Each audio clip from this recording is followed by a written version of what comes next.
Hello, welcome to my deck tech for WIXOSS May Ceremony 2022.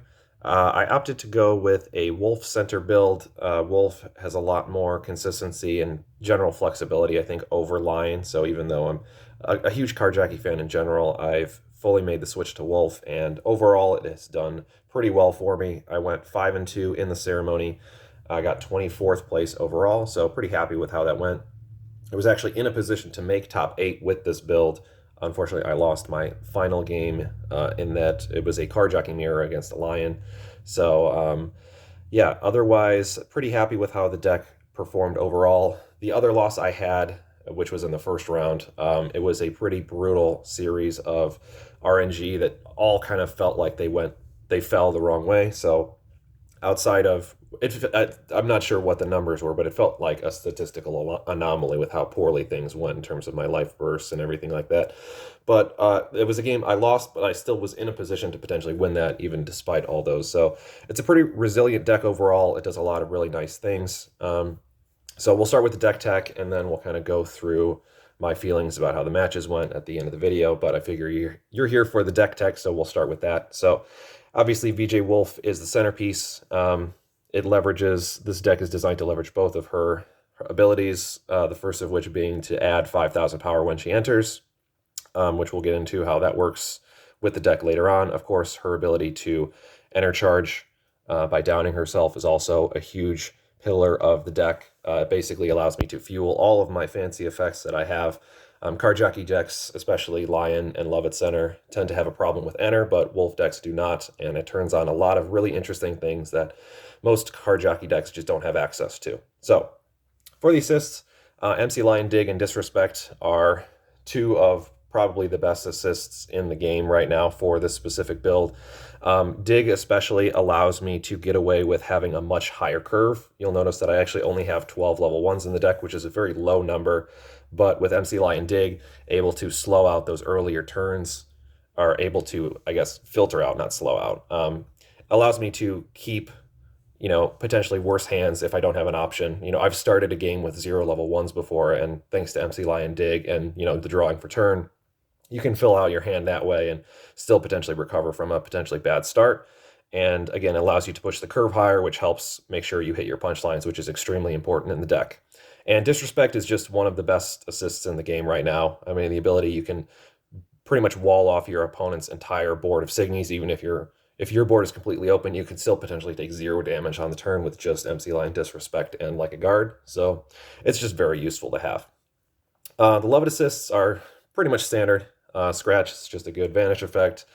Crossfade in this deck is very dangerous because of all the extra enter you're generated from Wolf. It's much more consistent to be able to pull off her extra effect to pay the 4 and potentially crush an opponent's life cloth. So it's another way to actually turn that enter into real damage and potentially game-ending effects. So the two pieces, Endless Punchline, not a whole lot needs to be said about that. I opt to run Future Code in the deck, fueled partially by Wolf's ability to add 5,000 power. It's another way to push out extra damage, put pressure on, basically force my opponents to, use all of their resources as early as possible, maybe in situations where they can't get the most out of them. They may not have the enter or the cards to get the most out of their assists if they have modular effects, that type of thing. So any ability to get extra damage is very welcome in the deck, and Future Code works especially well with VJ Wolf in general.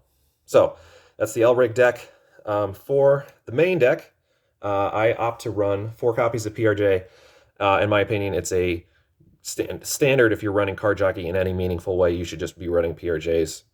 It's not quite as good in this build because there's obviously only one white Signy at the moment, and there are a few spells, so PRJ can dig for those. But overall, the Intereffect isn't super useful, but what she is useful for is taxing the guards. So you're either forcing them to take damage that they may not want to take, or you are draining their enter resources, which they can then no longer use for other things. So any Carjacki deck, I feel like, should be running 4 PRJs just because of the power of taxing on those guards. I run 4 copies of Amino Acid. The main reason I run this is to give me an option that if I need to, or if I can't, I can wait on Future Code until turn 4. So for the most part, the deck wants to use Future Code on turn 3, just because the added 5k power from Wolf is just a free bonus to the board, and it becomes a lot easier to hit those thresholds.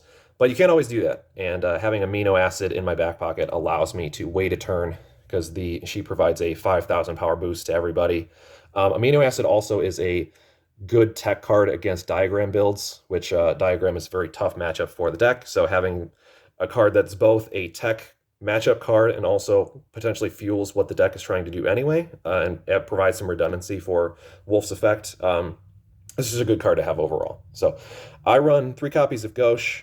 I'm not sold on this card personally in the deck. It's probably the one that I am least happy with how it performed. Although I say that, but I did face 5 card jockeys out of 7 matches. So all of those matches were very the one of the 2 non-card jockey matchups, one of them was a no limit. So basically 6 of my 7 matchups in the tournament with this deck were against very heavy aggro. And Gauche is just a card that excels much more so against slower decks, more control-y options.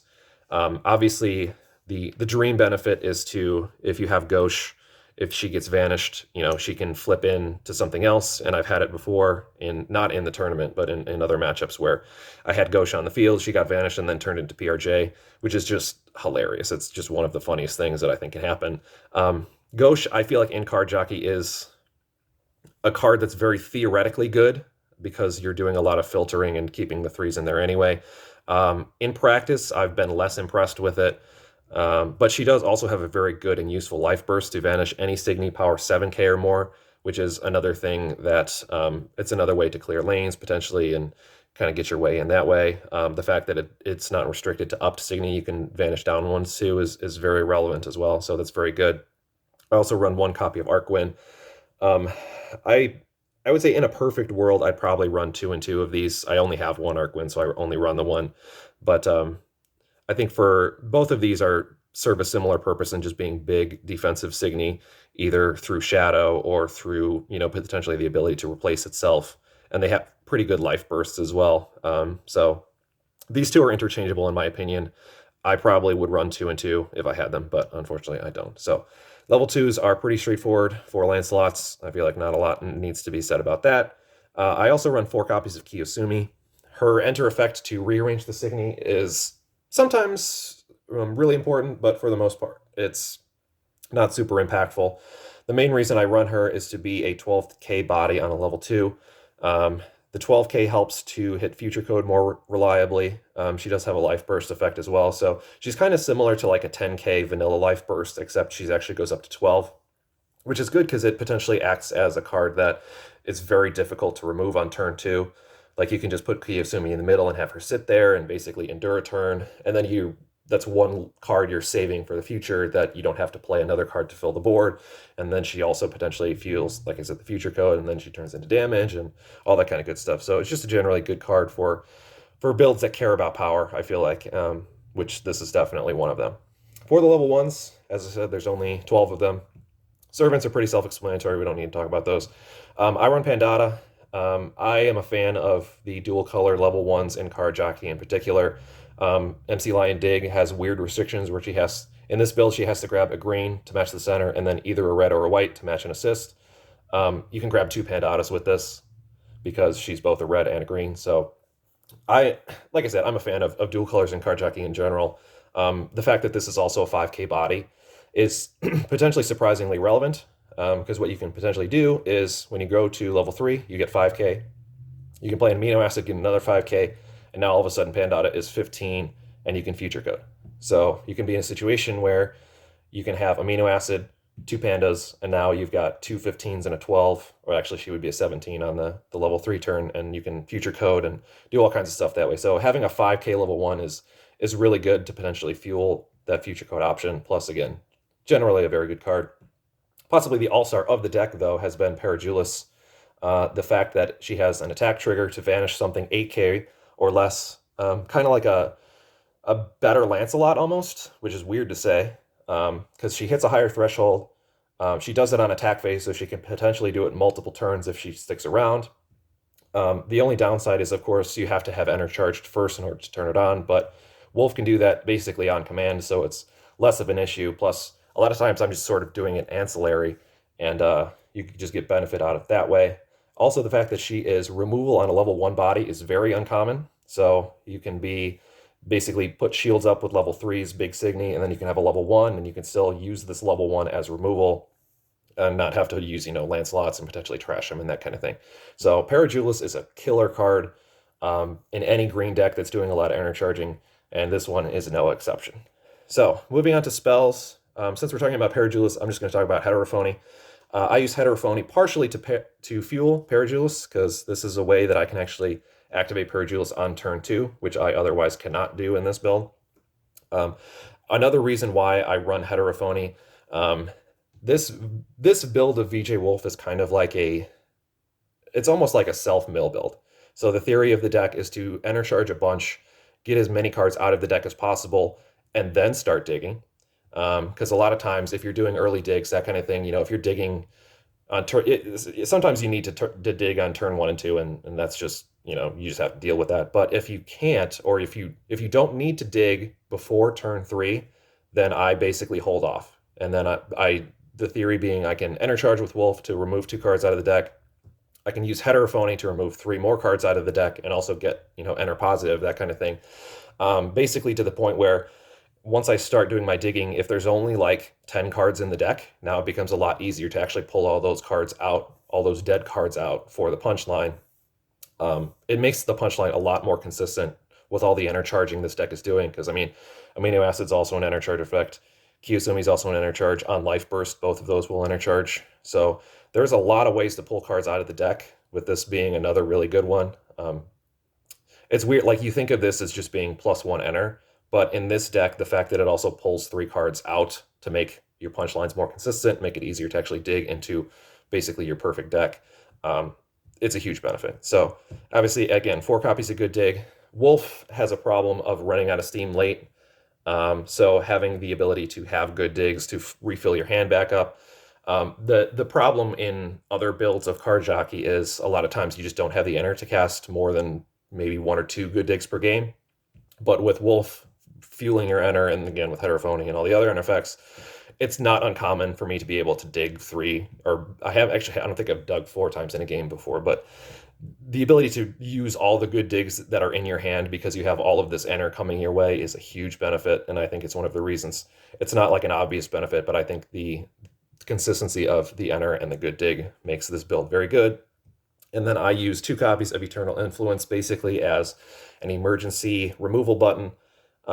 This deck has so much removal in it between Lancelot and Parajulis and Future Code that it's usually not super important. It's pretty easy for me to keep the lanes clear, but if there's something that's extra big, or weirdly enough, the Zhao Yuns have been a problem, because these are level 1 and 2 Signy, and Zhao Yun has Shadow from both of them. But Eternal Influence, I can use that to get rid of that, or I can use the Exceed 4 to remove anything on the field, which is awesome. So I run 2 copies of these. I would like to run more copies of both of these spells. There's just not enough room in the deck for them, honestly. I don't know exactly where I would put them, but if I had the room, I would run 4 copies of both of these. It's just with all the math, it makes for a much less consistent board state if I would just run out of bodies. So this is the deck. I will post an image of the deck in the description if you want to take a look at it at your leisure. Like I said, went 5 and 2, so pretty happy with the results. It patches up a lot of the things that I was having trouble with the Lion build. The fact that it has so much enter and can use all of its resources. I also really like Wolf as a center, because she has a lot more flexibility, I feel like, as opposed to Lion. When I'm playing Lion, for the most part, you pretty much always feel like you have to punchline on turn 3. So a lot of times you'll be in situations where you probably have not filtered out your deck as much as you would have liked.